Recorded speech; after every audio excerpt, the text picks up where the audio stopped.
Welcome friends, welcome to Current Affair Funda Free Education Revolution. Today we discuss the last part of atomic structure, that is atomic structure part 3. Before watching this video, make sure that you had completed part 2, part 1, part 2 and part 3 also. Before going to quantum numbers, let us briefly describe what is Schrödinger wave equation. Schrödinger wave equation. This equation we had discussed in last video. इस equation में h psi is equal to E psi. This is Schrödinger wave equation where h is Hamiltonian operator and psi is a wave function. Energy E is the energy and psi is also the wave function. जो इस wave equation का solutions थे, जो इस wave equation को जब solve किया गया और जो उसके हमें सॉल्यूशन मिले, वो सॉल्यूशंस क्या थे? These solutions are the various energy states. जो पॉसिबल एनर्जी स्टेट्स थी, जो इस सॉल्यूशन का आउटकम था, that is the possible energy state.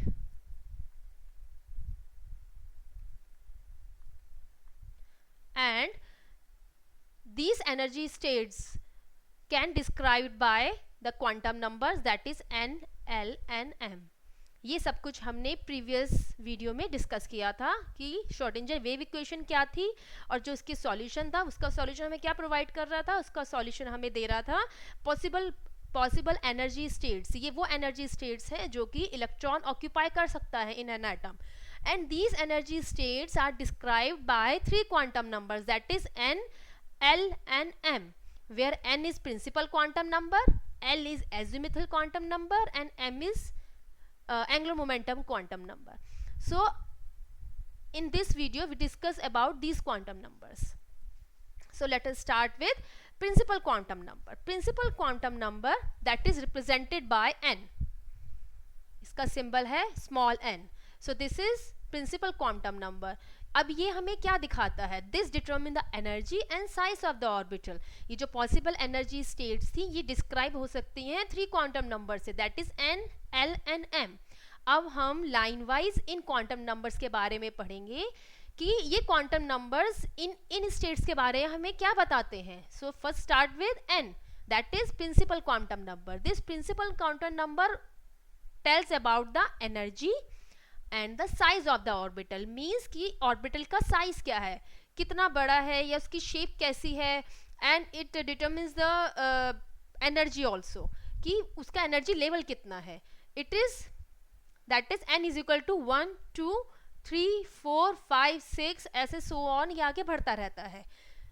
n is equal to 1 के लिए shell के लिए इसको दिया गया है k shell name.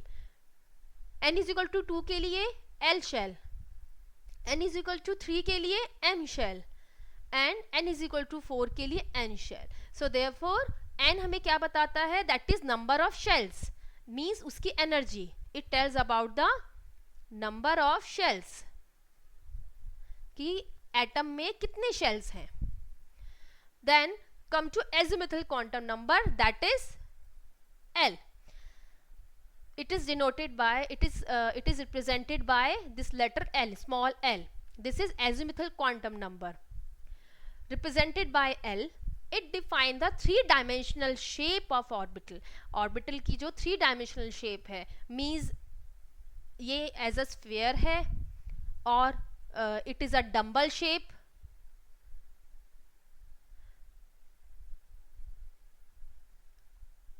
or this may be this type of shape also, a d orbital. So इसकी shape क्या है? It defines the 3-dimensional shape of orbital and L is equal to 0 1 2 3 and so on up to n minus 1 number. For example, यहाँ पे हम एक example लेते हैं. For example, n is equal to 1. अगर n की value 1 है, n is principal quantum number, so इस n is equal to 1 value के लिए l की वैल्यू क्या होगी? l की वैल्यू होगी n minus 1, means 1 minus 1 equal to 0. So L has only one value, that is 0. For n is equal to 2, that means for second shell L has how many values? N minus 1 means 2 minus 1 means it comes 1. That means it has 0 and 1. So therefore L has two values, 0 and 1, for n is equal to 2.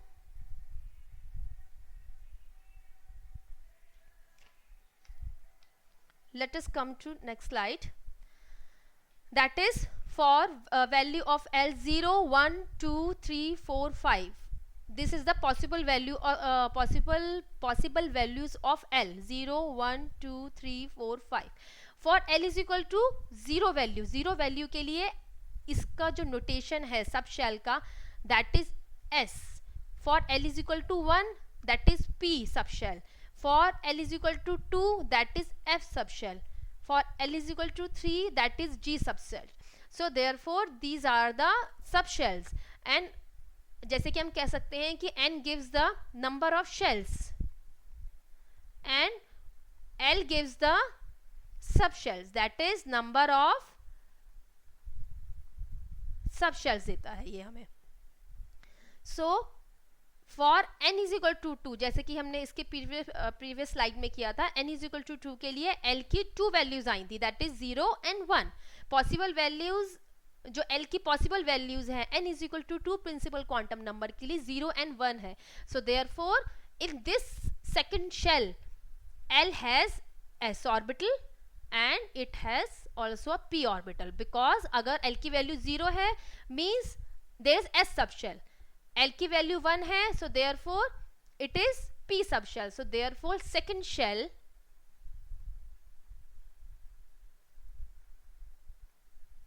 contain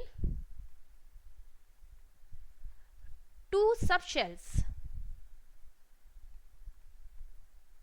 having L is equal to 0 value and L is equal to 1 value, that is s orbital and p orbital. What is magnetic quantum number? Magnetic quantum numbers is represented by m, that is ml. It gives the spatial orientation of the orbital. ये जो space में orbital का orientation होता है वो बताता है. For example that is s orbital and p orbital. So इसका जो स्पेस में ओरिएंटेशन दैट इज जो एस ऑर्बिटल का शेप होता है वो ऐसे स्फेयर शेप होता है, simply a sphere, a 3 dimensional sphere. This is s orbital. P orbital का जो शेप होता है that is dumbbell shape. So dumbbell shape. So this magnetic quantum number tells about the spatial orientation of the orbital, means space में in orbitals का क्या orientation है, that is given by the magnetic quantum number, and it can have the value 2l plus 1 value. For example, we take L is equal to 0. For L is equal to 0, m has how many values, that is 2l plus 1. So therefore it is equal to 2 into 0 plus 1, that is equal to 1. So it has only one value, that is m is equal to 0. For L is equal to 0, m is equal to also 0. For let us take another example. For L is equal to 1, अगर L की value 1 है, so m can take how many values, that is 2l plus 1. Substitute the value, 2 into 1, L की जगह पे 1 substitute किया, plus 1, that is equal to 3. So m can have 3 values. What are these 3 values? That is minus 1, 0 and plus 1. So these are the 3 values that an orbital can have. That means these orbital, that means L is equal to 1 means p orbital. p orbitals has that many orientation, -1, 0 and +1. So it gives a spatial orientation. Spin quantum number. For spin quantum number ms can take the value, it can have only two value, either +1 or -1. So in an orbital, an electron can have either upward spin or downward spin, that is +½ or -½ So this is tell us by the spin quantum number, that is ms. Now come to next slide, that is Aufbau principle. What do you mean? What this word Aufbau means? Aufbau means building up in German language. Build up means build up. So what is the build up principle means? Aufbau principle, यानी कि electron का जो arrangement है, electron किस तरह से इन orbitals में field होगा, this is tell us by the Aufbau principle. In the ground state of an atom, the orbitals are filled in order of their increasing energy. जैसे जैसे एनर्जी इंक्रीज होगी orbitals की, वैसे वैसे एटम में वैसे वैसे एटम में इलेक्ट्रॉन्स फेल होंगे. For example that is 1s 2s 2p 3s 3p 4s. यहाँ से फ्रॉम लेफ्ट टू राइट ऐसे जाते हुए एनर्जी इंक्रीज हो रही है.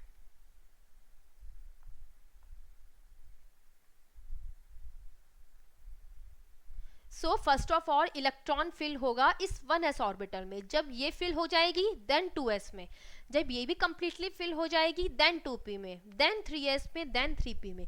This is a order. In this order only in this order the electrons are filled. इसी order में इलेक्ट्रॉन्स फिल होंगे इन ऑर्बिटल्स में. इसके अलावा जंप नहीं होंगे. सबसे पहले 1s में ही इलेक्ट्रॉन जाएगा, देन 2s में जाएगा, देन 2p में जाएगा, then 3s, then 3p. So what are the rules regarding this energy level? That is n plus n rule. What is n plus n rule? Means the lower the value of n plus l for an orbital, the lower its energy. For example, अगर हम लेते हैं that is 1s orbital. For 1s orbital n is equal to 1, that is this number. For this l is equal to 0. ये 0 कैसे आया? That is this s orbital के लिए s orbital के लिए l की वैल्यू होती है 0. So n is equal to 1 and l is equal to 0 for 1s orbital. Therefore n plus l is equal to 1 plus 0 is equal to 1. Then comes the 2s orbital. For 2s orbital n is equal to 2 and l is equal to 0. Therefore n plus l have the value 2 plus 0, that is equal to 2. 1s 2s and then 2p. Then comes the 2p orbital. For 2p orbital n is equal to 2 and p has value l is equal to 1.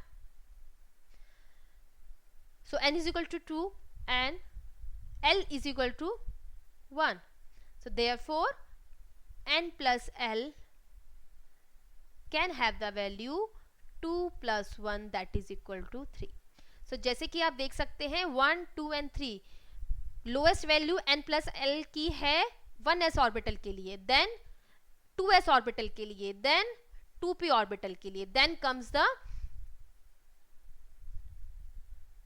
3s orbital. For 3s orbital n is equal to 3 and l is equal to again 0 because for s orbital l is equal to 0 value. So n plus l, here comes the 3 plus 0, that is equal to 3. again 3. So therefore you can see that electron is filled in 1s orbital first, then 2s orbital, then 2p, then 3s. Why? Because this first point, the lower the value of n plus l for an orbital, the lower is its energy. तो जितनी इसकी energy कम होगी, electron पहले इसी orbit में जाएगा.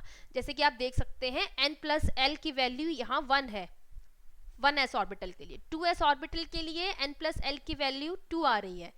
2p orbital के लिए n प्लस एल की वैल्यू 3 आ रही है. सो देयरफॉर इलेक्ट्रॉन सबसे पहले इस 1s ऑर्बिटल में फिल होगा, देन 2s में जाएगा, देन 2p में जाएगा. बिकॉज इसका जो एनर्जी का है वो इस तरह से एनर्जी यहाँ नीचे जाते हुए इंक्रीज हो रही है. सबसे कम एनर्जी इस 1s ऑर्बिटल की है, देन 2s की है, देन 2p की है, देन 3s की है. Second point, if two orbital have the same value of n plus L. जैसे कि आप यहाँ देख सकते हैं कि 2p के लिए एंड 3s के लिए, यहाँ ऊपर भी सॉल्व किया गया है, n plus L value comes out to be 3 here. And 3s orbital के लिए इसकी वैल्यू आई थी n प्लस एल की, that is also equal to 3. So both have the same value, that is 3 3. So orbital, if two orbital have the same value of n plus l, that is मान लीजिए 3 3, the orbital with lower value of n will have the lower energy. तो जिसकी n की value कम होगी, यहाँ पर n की value थी 2 और यहाँ थी n की value 3. So lower value of n का केस है ये फर्स्ट केस, जिसमें n इज इक्वल टू 2 है. So it has a lower energy, इसकी एनर्जी कम है. So therefore electron will fill in this 2p orbital first, then 3s orbital. So therefore electron पहले इस 2p orbital में fill होगा, then 3s orbital में जाएगा. So this is the n plus rule which governs the Abbo principle. Then comes the Pauli exclusion principle. Pauli exclusion principle is given by the scientist Wolfgang Pauli in year 1926 में. इस year में sir Wolfgang poly ने एक principle दिया था. What is that principle? No two electron in an atom can have the same set of 4 quantum numbers. अगर means इनका था कि किसी भी एटम में कोई भी दो इलेक्ट्रॉन्स का सेम 4 क्वांटम नंबर नहीं हो सकते. फॉर एग्जाम्पल जैसे कि 1s है, 1s के लिए n इज इक्वल टू 1 है and l is equal to 0 है and m is also equal to 0. For 2s orbital के लिए n is equal to 2, l is equal to 0 and m is equal to also 0.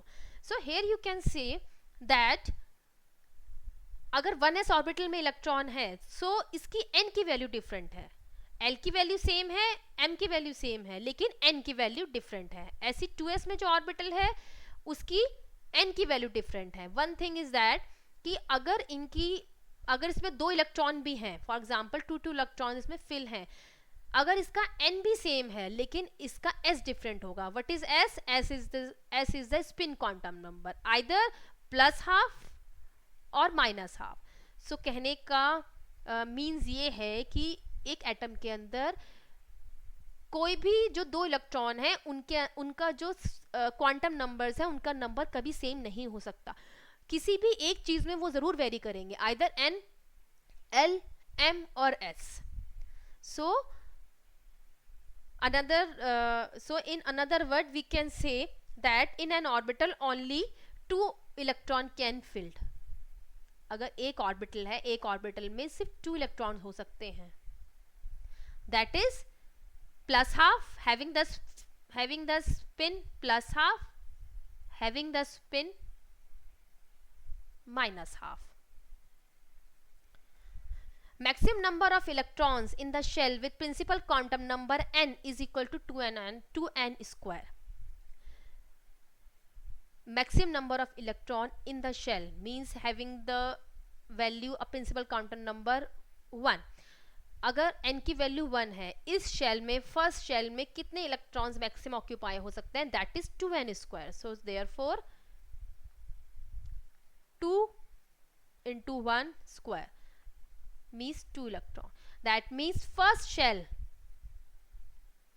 can have maximum electrons, that is 2. What about second shell, in which n is equal to 2, maximum number of electron is equal to 2n square, that is 2 into 2 raised to the power 4, 2 raised to the power 2, that is 2 into 4, that is 8. So maximum number of electron in a second shell is equal to 8. So this 2n square is the maximum number of electron that can occupy in a shell. Then comes the Hund's rule of maximum multiplicity. What is that? Pairing of electron in the orbital belonging to the same subshell PDF does not take place until each orbital belonging to that subshell has got 1 electron each. Means अगर for example pairing, अगर हम पहले अगर इस rule को describe करें, that is the rule कि तब तक पेयरिंग स्टार्ट नहीं होगी जब तक हर एक ऑर्बिटल के अंदर फिल नहीं होता इलेक्ट्रॉन. जैसे कि ये p ऑर्बिटल है, p ऑर्बिटल के लिए m की values, that is p orbital having value l is equal to 1. p orbital के लिए l की वैल्यू होती है 1 and m can have 3 values, that is 0, -1 and +1. It can have only 3 values, that is -1, 0 and +1. This is the orbital representation of an orbit. उसका जो orbital representation होता है उसको हम इस तरीके से बॉक्सेस में दिखाते हैं. So for p orbital it has 3 subshells further, that is -1, m is equal to -1, m is equal to 0 and m is equal to 1. So जब इसके अंदर इलेक्ट्रॉन्स फिल होंगे तो फर्स्ट ऑफ ऑल सारे ऑर्बिटल में एक सिंगल इलेक्ट्रॉन आ जाएगा, उसके बाद पेयरिंग स्टार्ट होगी. सबसे पहले इलेक्ट्रॉन यहाँ आया, उसके बाद इलेक्ट्रॉन यहाँ भी फिल हो जाएगा, जैसे एटॉमिक नंबर आगे बढ़ेगा फिर यहाँ भी हो जाएगा. लेकिन जब तक ईच ऑर्बिटल सिंगली ऑक्यूपाइड नहीं हो जाएगी तब तक पेयरिंग स्टार्ट नहीं होगी. इसको हम आगे एग्जाम्पल इसके देखते हैं. In next slide we discussed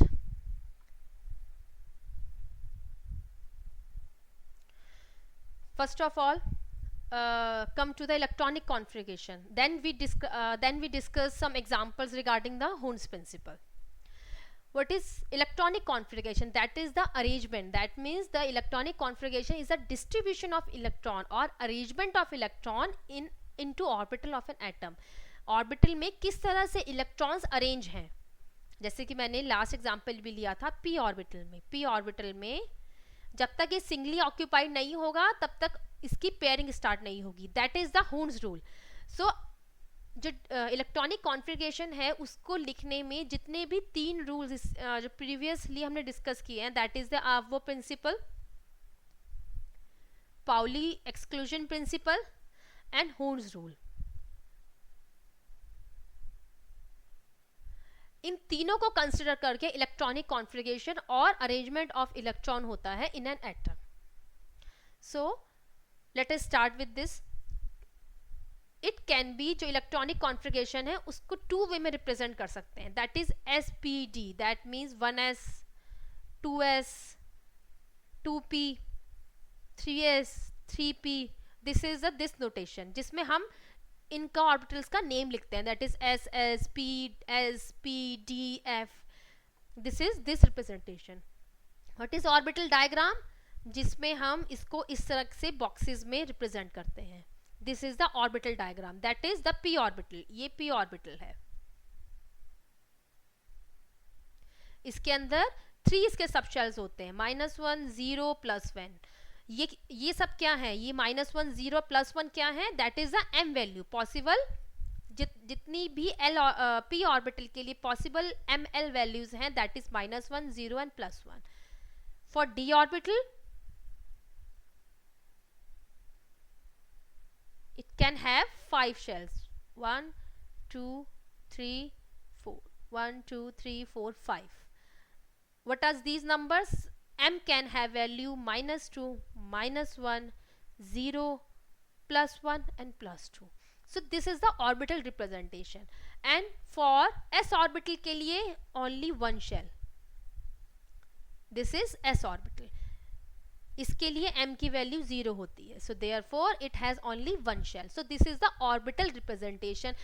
इस orbital diagram के अंदर हम अपने convenient के लिए electrons fill करते हैं. For example in this way.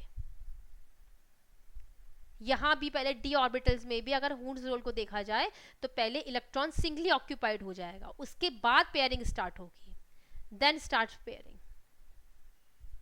ऐसे. Let us take some example. For example, hydrogen. Hydrogen has atomic number 1. 1s, 1 electron. It has only one electron which goes into in this 1s orbital. Helium. Helium has atomic number 2. 1s orbital. So therefore first ये 1s orbital को completely fill करेगा. 1 electron, then another 1 electron. पहले एक electron आया, उसके बाद दूसरा electron. सो ये दोनों इस 1s ऑर्बिटल में पहले फिल हो जाएंगी. जब ये कंप्लीटली फिल हो गया है, उसके बाद जो नंबर्स आएंगे तब देन जो आगे वाले शेल हैं वो सब फिल होना शुरू होंगे. For example lithium. Lithium has atomic number 3. For this electronic configuration is 1s 2s. सो पहले 1s में 2 इलेक्ट्रॉन चले गए. मैक्सिमम 1s ऑर्बिटल में 2 इलेक्ट्रॉन ही एक्यूमुलेट हो सकते हैं. सो 2 इलेक्ट्रॉन तो इसमें एक्यूमुलेट हो गए. देन कितने इलेक्ट्रॉन्स बचे? 3 - 2 that is equal to 1. So 1 electron comes in this 2s orbital. So this is the 1 electron in 2s orbital. Hydrogen, helium, lithium, then comes the boron. Boron has atomic number 4. So इसका electronic configuration कैसे होगा? 1s 2s. पहले 1s में 2 electron fill हो जाएंगे. Then how many electrons remaining? 2 electrons. 4 - 2 is equal to 2. अब 2 electron अभी भी बचे हुए हैं. सो वो इस 2s ऑर्बिटल में चले जाएंगे. So this 2 electron are is in the 2s orbital. अब ये कंप्लीटली फिल्ड हो गई. अब इसके ज्यादा इसके अंदर एक्यूमुलेट नहीं हो सकते, बिकॉज s ऑर्बिटल के अंदर एक ही ऑर्बिटल था जिसमें 2 इलेक्ट्रॉन एक्यूमुलेट हो सकते हैं.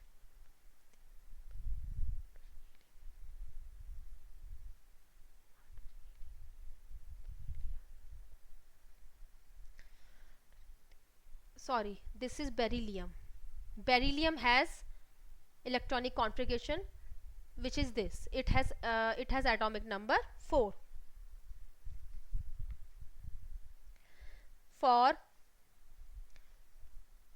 Then comes the boron. Boron has atomic number 5. So what is the electronic configuration? 1s 2s. क्योंकि यहाँ पे 2s completely fill हो गया था बेरिलियम में, then 2p orbital आ जाएगा. So what is the arrangement of electron? That is 2 electron, then 2 electron, and then 2 equal to 2 + 2 is equal to 4. 5 - 4 is equal to 1. 1 electron still बचा, वो इस p orbital में जाएगा. सो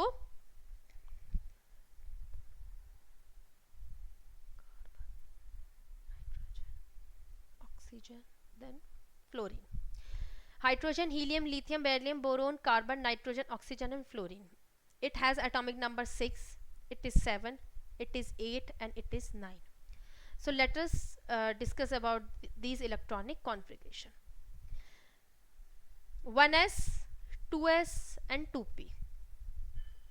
2 electron, because we हमें 6 electron accumulate करने हैं. So 2 electron and then 2 electron. That is p orbital. इस p orbital का ऑर्बिटल डायग्राम भी बना लेते हैं. ये 1 इलेक्ट्रॉन यहाँ फिल हुआ है. This is 2p orbital. ये वाला 1 इलेक्ट्रॉन यहाँ फिल हुआ है. नेक्स्ट कार्बन में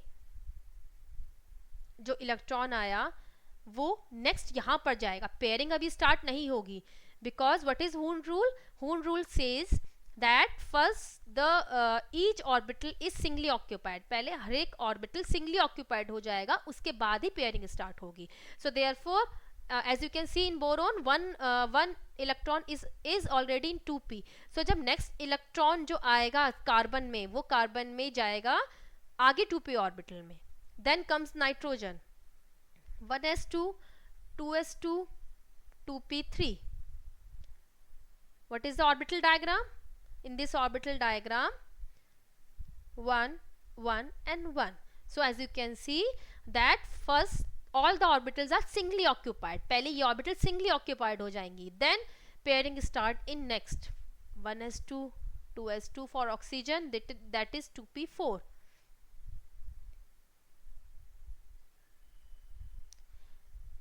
पहले सिंगली ऑक्यूपाइड हो गया. सिंगली ऑक्यूपाइड होने के बाद ये हो गए 3 electrons, 1 electron still remaining in p orbital. Then यहां से पेयरिंग स्टार्ट होगी. So this is the Hund's rule. 1s2 2s2 2p5.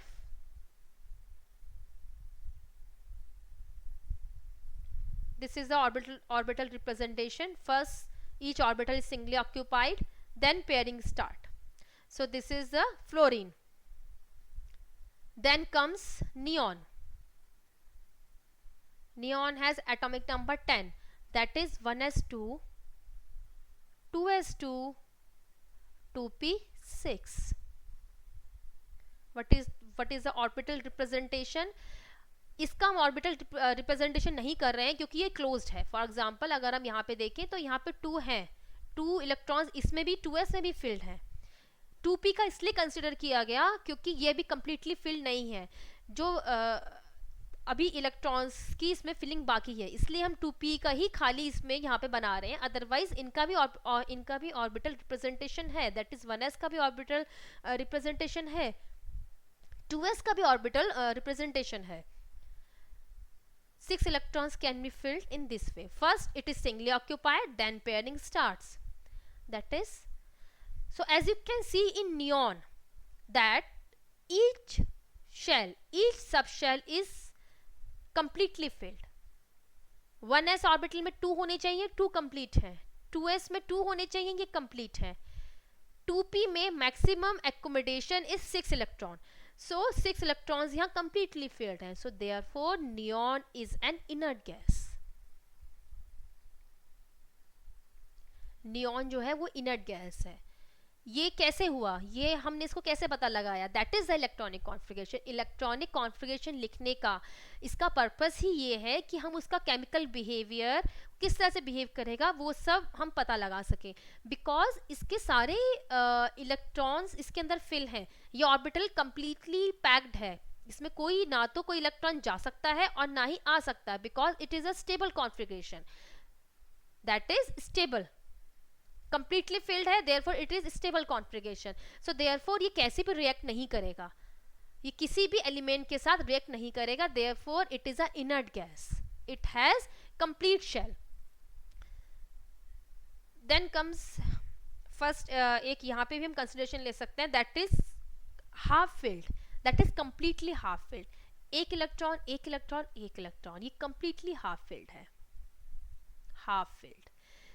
सो जो कंप्लीटली फिल्ड होते हैं ऑर्बिटल और जो हाफ फिल्ड्स होते हैं वो ड्यू टू सिमेट्री स्टेबल्स होते हैं, स्टेबल ऑर्बिटल है. So therefore this half filled orbital is also a stable orbital and this completely filled orbital is also stable orbital. So this neon is inert gas. One thing is that कि these electrons we known as core electron, इनको कहा जाता है core electrons. और जो सबसे ज्यादा outer subshell में जो इलेक्ट्रॉन होता है, for example in this case 2p1, so 2p1 is known as valence electron. किसी भी केमिकल रिएक्शन में जो पार्टिसिपेशन होता है वो मैक्सिमम और कंप्लीटली इस वैलेंस शेल इलेक्ट्रॉन का ही होता है. वैलेंस शेल इलेक्ट्रॉन ही केमिकल रिएक्शंस में पार्टिसिपेट करते हैं. सो valence So valence electron in boron is 2p1, that is 1 electron. In carbon it is 2 electron. In nitrogen there are 3 electrons in valence shell. In oxygen there are 4 electrons in valence shell. In fluorine there are 5 electron, लेकिन ये 5 electron इसके valency नहीं है, इसकी valency हो जाएगी -1, क्योंकि जो फ्री है वो खाली ये 1 ही है. So till this we conclude our atomic structure topic. अगर आपको मेरा वीडियो पसंद आया है तो आप उसको लाइक कर सकते हैं. आप इस वीडियो को अपने फ्रेंड्स और ग्रुप में शेयर भी कर सकते हैं. अगर आपको हमारे वीडियो पसंद आ रहे हैं so please subscribe our channel. This is our current affair page and this is our current affair group to which you can put on your inquiries, and our expertise definitely will help you. Thanks for listening me.